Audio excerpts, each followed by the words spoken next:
Welcome students, class 10th के first flight book के poem number 9 fog के आज के आपके ऑल इन वन वीडियो में स्वागत है। जो फोग पोएम है आपको लगता है बहुत छोटी सी पोएम है, आपके सामने यहाँ लिखी हुई है।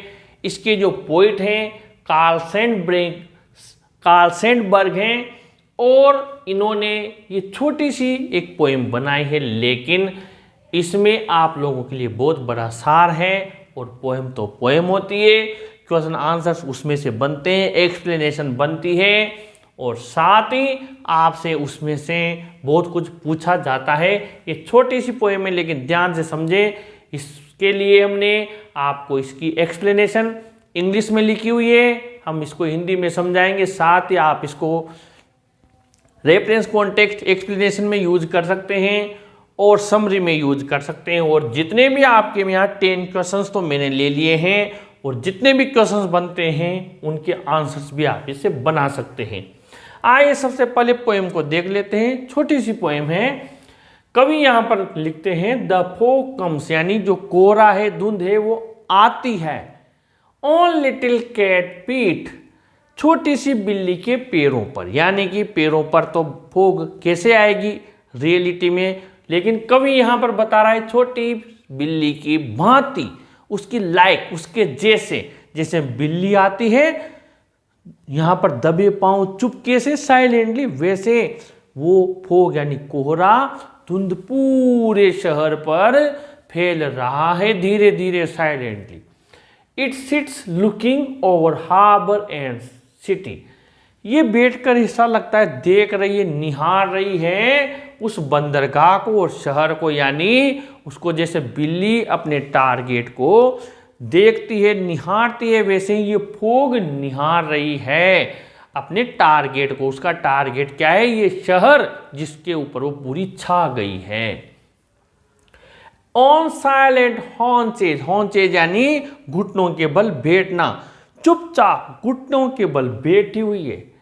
एंड देन मूव्स ऑन, और जब उसका कार्य पूरा हो जाता है तो फिर आगे बढ़ जाती है जैसे बिल्ली आगे बढ़ती है। ये तो होगी कविता। अब ये आपके लिए यहाँ पर इसका हमने जो भी समरी है वो लिखी है, एक्सप्लेनेशन है।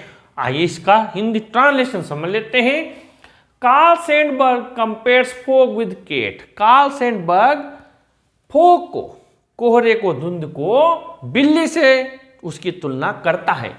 He thinks the fog is like a little cat, वो मानता है कि फॉग छोटी बिल्ली के समान है। The fog comes silently on little cat feet, जो फॉग है वो चुपचाप छोटी बिल्ली के पैरों पर आती है, यानी बिल्ली के जैसी आती है। A cat comes and goes silently, एक बिल्ली बहुत चालाक प्राणी होती है, वो चुपचाप आती है और चली जाती है। Fog sits on silent haunches just as a cat sits, fog वैसे ही चुपचाप घुटनों के बल बैठी हुई है जैसे कि एक बिल्ली बैठी रहती है। इट लुक्स ओवर हार्बर, ये बंदरगाह पर देखती है, एंड सिटी को भी निहारती है, बंदरगाह को निहारती है फैलते हुए, विदाउट मेकिंग एनी डिस्टर्बेंस, और कोई शोर शराबा नहीं करती है, डिस्टर्बेंस क्रिएट नहीं करती है।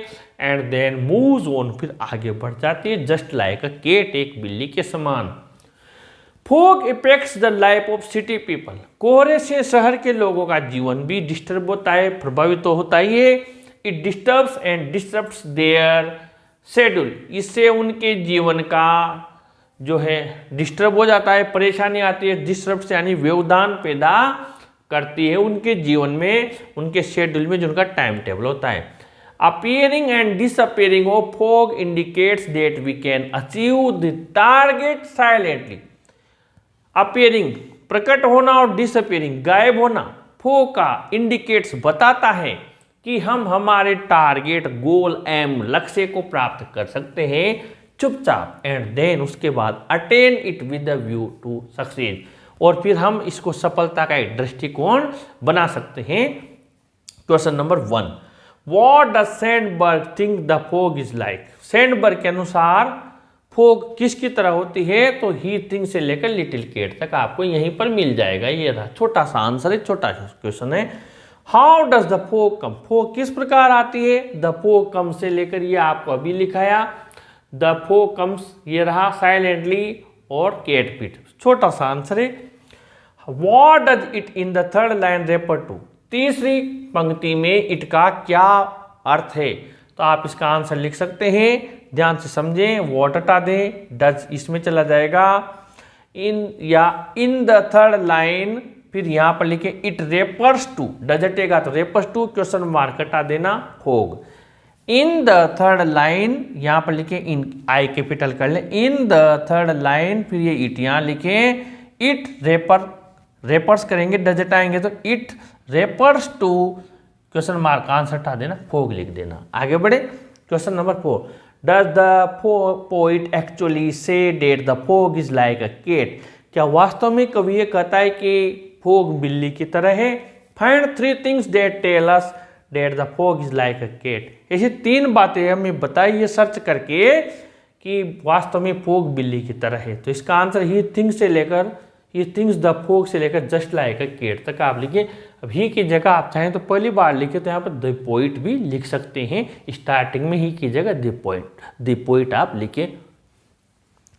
क्वेश्चन नंबर यहाँ पर आया है आपके, क्वेश्चन नंबर है 5, does this poem have a rhyme scheme, क्या इस कविता में कोई तुकांत, कोई तुकबंदी है जो लास्ट के वर्ड मैच करते हैं ना किसी भी सॉन्ग में, तो क्या इसमें राइम स्कीम है, तो आपको आंसर लिखना है नो, फिर आप चाहें तो ये बाद में लिखिए, पहले आप लिखते हैं नो लिख के दिस पोएम, फिर यहां लिखे does not have a rhyme scheme, ध्यान से समझे, नो दिस पोएम, फिर डज इधर आ जाएगा, नेगेटिव में बदल देंगे, दिस पोएम यहां लिखे does not have a rhyme scheme, फिर उसके बाद लिखे फुल स्टॉप लगा के it is a free verse, ये तो मुक्त छंद है, it is a free verse, या ये भी लिख दे तब भी चल जाएगा। क्वेश्चन नंबर उसके बाद में 6, what are the similarity poet has drawn in the poem fog, कवि ने इस फोग कविता में कौन सी सिमिलरिटी यानी कि समानता बताई है। How does a cat come and go compare it fog with the help of the lines, ये जो प्रस्तुत पंक्तियां हैं इनकी तुलना करते हुए कवि कहता है कि इसकी तुलना आप बिल्ली और फोग से करते हुए बताइए, तो आंसर है अ केट कम्स और लाइक अ केट तक आपको यहाँ पर लिख सकते हैं। इसी में से आपको मिल जाएगा कि जैसे बिल्ली आती है अ केट, ये रहा कम्स एंड गो साइलेंटली से लेकर लाइक अ केट तक आप लिख दें।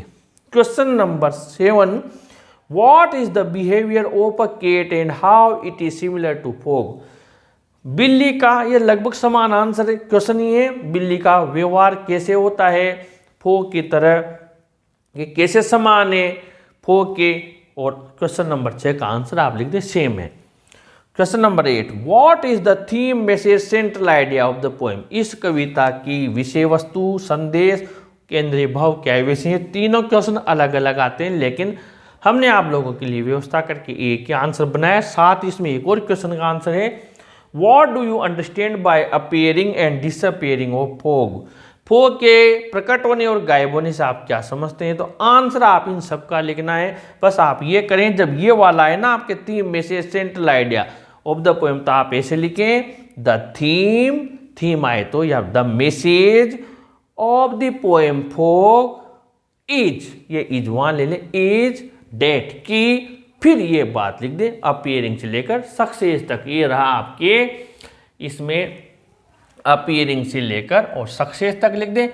इसके बाद में आगे बढ़ते हैं क्वेश्चन नंबर 10 में, what effect does a fog make on city and it's people, जो फोग है वो शहर और इसके लोगों पर क्या प्रभाव डालता है। तो इसका आंसर आपको इट डिस्टर्ब से लेकर शेड्यूल तक लिखना है, यानी ये इट डिस्टर्ब्स रहा और आपको लिखना है शेड्यूल तक, प्लस इसके बाद में इसमें प्लस करना है इट लुक से लेकर अकेट तक, यानी कि ये आपको ये रहा इट लुक से लेकर लिखना है और ये लिखना है अकेट तक, इसमें कंप्लीट हुआ।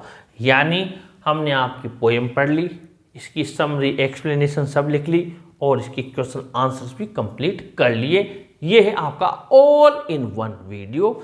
अगर ये प्रयास अच्छा लगा हो तो अपने फ्रेंड्स को भी जरूर शेयर करें, जरूर लाइक करें और अपने चैनल को भी जरूर सब्सक्राइब करें स्टूडेंट्स। Thank you.